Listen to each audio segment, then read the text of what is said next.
L'amitié en plus, et comme au premier jour, ils sont au rendez-vous sur un rond-point devenu emblématique de ce mouvement. C'est un anniversaire. Nous sommes là parce que ça fait 3 ans que rien n'a changé. 17 novembre 2018, la mobilisation contre la hausse du carburant et la baisse du pouvoir d'achat est immédiate. On était tous surpris, quoi.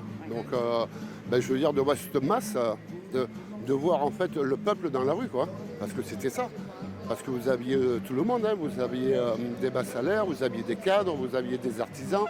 Dès lors, centre-ville, péage, rond-point deviennent des hauts lieux de la contestation. Les femmes sont aussi au premier rang.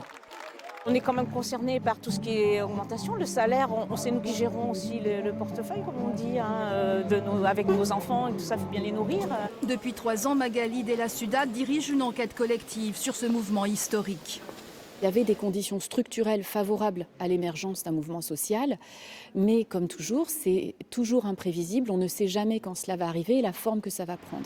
Et là, la forte médiatisation, les réseaux sociaux, mais aussi cette mesure qui va mettre en lumière la dépendance à la voiture de bon nombre de nos concitoyens, va faire converger ensemble donc ces différentes mobilisations. Et mois après mois, le samedi, les manifestations vont s'enchaîner, émaillées de nombreuses violences. Ce qui a aussi marqué ce mouvement, c'est l'usage massif d'un certain type d'équipement et d'armement par les forces de l'ordre pour du maintien de l'ordre, avec des populations qui sont primo-engagées, primo-manifestantes, qui ne s'attendent pas à ce type de réponse de l'État.